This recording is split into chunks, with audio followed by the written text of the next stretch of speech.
அகில மீடியா நேயர்களுக்கு வணக்கம். இன்றைய உலக முக்கிய செய்திகள். முதலில் தலைப்புச் செய்திகள்.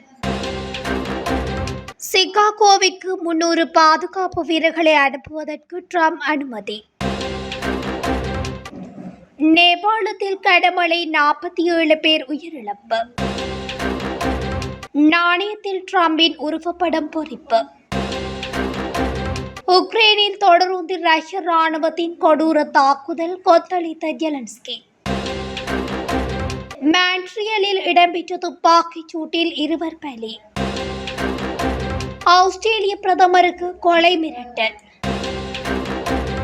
மேற்கு வங்காளத்தின் டார்ஜிலிங்கில் பலத்த மழை, நிலச்சரிவு, 17 பேர் உயிரிழப்பு.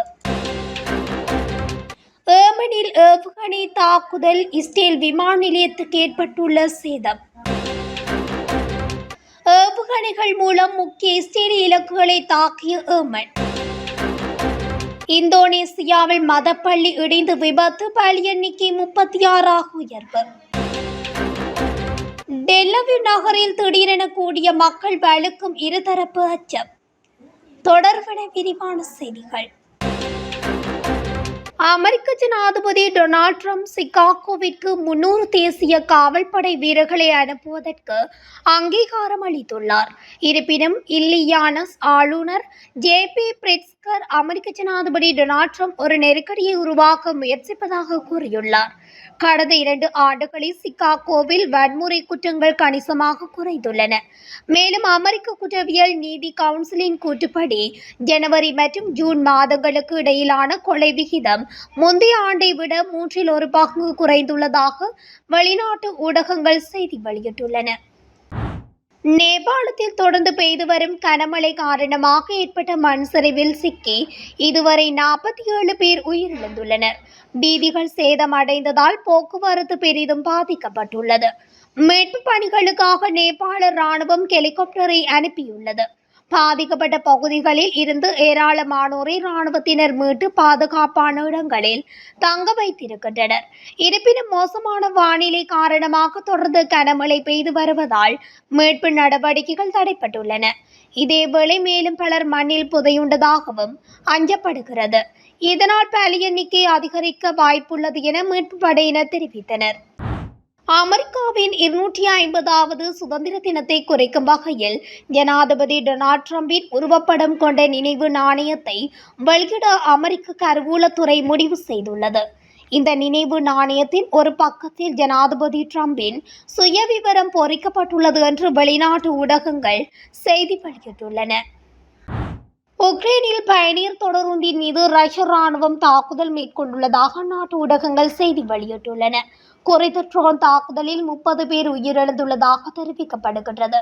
கிழக்கு ஐரோப்பிய நாடான உக்ரைன் மற்றும் ரஷ்யா இடையான போர் 3 ஆண்டுகளை கடந்தும் நீடித்து வருகின்றது.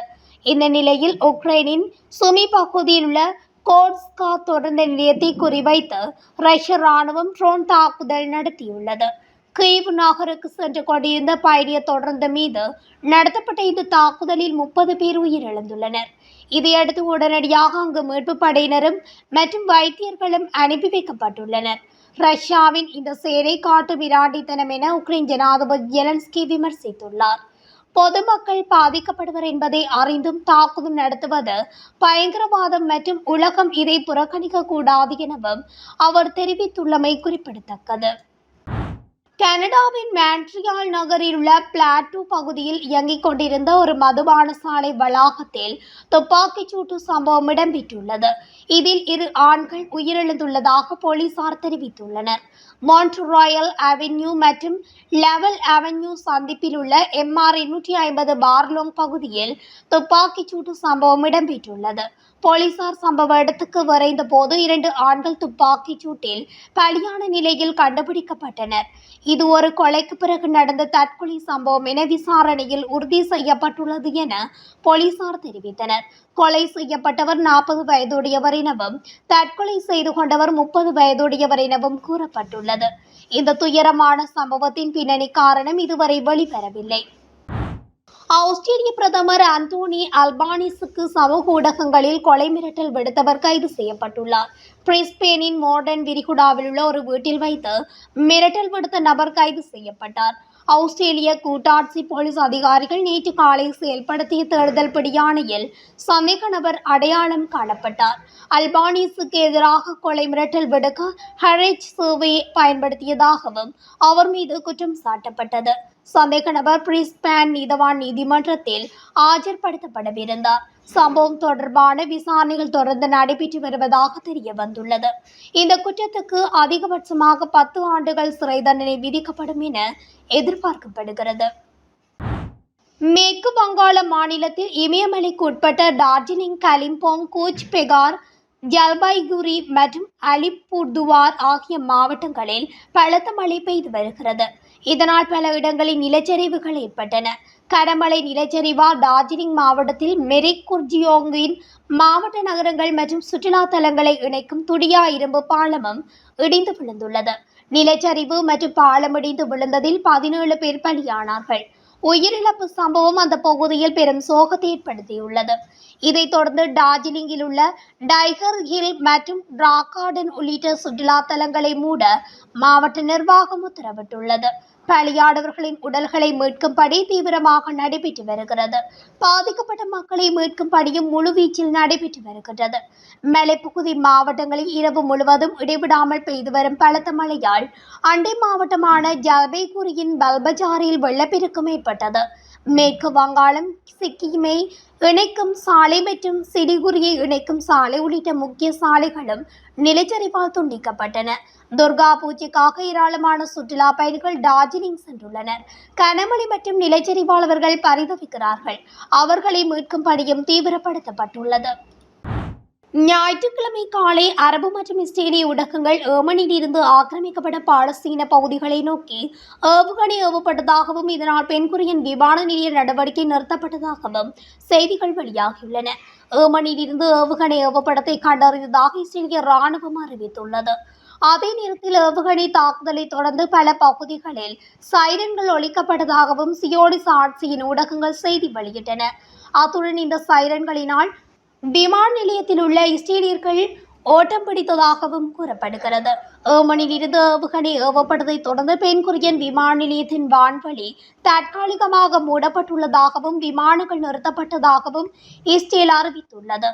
அக்டோபர் 7ஆம் தேதி காசா மீது பாலஸ்தீன எதிர்ப்பு இயக்கங்கள் ஆக்கிரமிப்பு நிறுவனத்துக்கு எதிராக ஆபரேஷன் அலக்சா புயல் என்று அழைக்கப்படும் ஒரு திடீர் பதிலடி தாக்குதலை நடத்தியது தொடர்ந்து இஸ்ரேலிய ஆக்கிரமிப்புக்கு எதிரான பாலஸ்தீனத்தின் போராட்டத்துக்கு ஏமன் மக்கள் தங்கள் வெளிப்படையான ஆதரவையும் அறிவித்துள்ளனர். ஏமன் ஆயுத படைகளின் செய்தி தொடர்பாளர் பிரிகேடியர் ஜெனரல் யாக்யா சாரி நாட்டின் ஏவுகணை பிரிவு பாலஸ்தீனம் 2 ஹைபர்சோனிக் பாலிஸ்டிக் ஏவுகணை மூலம் ஆக்கிரமிக்கப்பட்ட பிரதேசங்களில் உள்ள முக்கியமான இலக்குகளை தாக்கி அளித்துள்ளதாக அறிவித்துள்ளார். இந்த நடவடிக்கை வெற்றிகரமாக நடத்தப்பட்டதாகவும் மில்லியன் கணக்கான சியோனிஸ்டுகள் தங்குமிடங்களுக்கு தப்பிச் செல்ல வழிவகுத்ததாகவும் யாக்யா சாரி தெரிவித்துள்ளார். அத்துடன் இவ்வாறான இஸ்ரேலின் கொடூரமான தாக்குதல்களுக்கு காசா மீது நடத்தும் இவ்வாறான தாக்குதல்களுக்கு தங்கள் பதிலடியான தாக்குதல்கள் மிகவும் பலம் வாய்ந்ததாக இருக்கும் என்றும் யாக்யா சாரி எச்சரித்துள்ளார். மீண்டும் இவ்வாறான ஏவுகணை தாக்குதல்கள் காசா மீது நடத்தப்பட்டால் தங்களது தாக்குதல் இன்னும் அதிரடியாக இருக்கும் என்றும் அவர் தெரிவித்துள்ளார். ஆசியாவின் தென்கிழக்கு பகுதியில் அமைந்துள்ள நாடு இந்தோனேசியா. இந்நாட்டின் கிழக்கு ஜாவா மாகாணம் சிடர்ஜோ நகரில் அல்ஜூகோஸின் இஸ்லாமிய மதப்பள்ளி உள்ளது. இந்த மதப்பள்ளியில் 500க்கும் மேற்பட்ட மாணவர்கள் மதப்பாடம் பயின்று வருகின்றனர். இந்நிலையில் இந்த மதப்பள்ளியில் கடந்த திங்கட்கிழமை மதியம் நூற்றுக்கணக்கான மாணவர்கள் மத வழிபாடு செய்து கொண்டிருந்தனர். அப்போது மதப்பள்ளி கட்டிடத்தின் மேற்கூரை இடிந்து விழுந்தது. இதனால் மத வழிபாடு செய்து கொண்டிருந்த மாணவர்கள் கட்டிட இடிபாடுகளுக்குள் சிக்கிக் கொண்டனர். இந்த சம்பவம் குறித்து அறிந்த தீயணைப்பு மீட்புக் குழுவினர் விரைந்து சென்று மீட்புப் பணியில் ஈடுபட்டனர். கடந்த 5 நாட்களாக மீட்புப் பணிகள் தொடர்ந்து நடைபெற்று வரும் நிலையில் விபத்தில் சிக்கி உயிரிழந்த மாணவர்கள் எண்ணிக்கை தற்போது 36ஆக அதிகரித்துள்ளது. அதே சமயம் இடிபாடுகளில் சிக்கிய 104 பேர் காயங்களுடன் மீட்கப்பட்டு மருத்துவமனையில் சிகிச்சைக்காக அனுமதிக்கப்பட்டுள்ளனர். இஸ்ரேலின் டெல் அவீவ் நகரின் படைய கைதிகள் சதுக்கத்தில் ஏராளமான மக்கள் திரண்டு காசாவில் தடுத்து வைக்கப்பட்டுள்ள படைய கைதிகளை விடுவிக்குமாறு கோரிக்கை விடுத்துள்ளனர். இஸ்ரேலிய கொடிகள் படைய கைதிகளின் புகைப்படங்களை ஏந்தியிருந்த குறித்த கூட்டத்தினர் ட்ரம்ப் எங்களை காப்பாற்றுங்கள், இப்போதே போரை முடிவுக்கு கொண்டு வாருங்கள் போன்ற வாசகங்களை எழுதிய பதாகைகளையும் கையில் வைத்திருந்தனர். இஸ்ரேலிய படைய கைதிகளை மீண்டும் வீட்டுக்கு அழைத்து வாருங்கள் என அவர்கள் கோஷமிட்டுள்ளனர். இதேவேளை இஸ்ரேல் காசாவில் குண்டுவீச்சு செய்வதை நிறுத்துமாறும் இஸ்ரேலிய பணைய கைதிகளை ஹமாஸ் விடுவிக்க வேண்டும் எனவும் அமெரிக்க ஜனாதிபதி டொனால்ட் ட்ரம்ப் நேற்றிரவு ஒரு வலுவான அறிக்கையும் வெளியிட்டார். இதனை மீறினால் ஹமாஸ் பேரழிவை சந்திக்கும் எனவும் அத்துடன் இஸ்ரேலுக்கு காசா மீது நடத்தும் குண்டுவீச்சை அதிரடியாக நிறுத்துமாறும் இஸ்ரேலுக்கு அதிரடி உத்தரவையும் ட்ரம்ப் விடுத்திருந்தார். இந்த நிலையில் தற்பொழுது ஹமாஸும் ட்ரம்பின் உடன்படிக்கைக்கு ஆதரவு தெரிவித்து உள்ளது. அத்துடன் விரைவில் போர் நிறுத்தம் ஏற்படும் என்றும் தெரிவிக்கப்படுகின்றது. இத்துடன் அகில மீடியாவின் இன்றைய உலக முக்கிய செய்திகள் நிறைவடைகின்றன. தொடர்ச்சியாக செய்திகளை அறிந்து கொள்ள அகில மீடியாவுடன் இணைந்திருங்கள். நன்றி, வணக்கம்.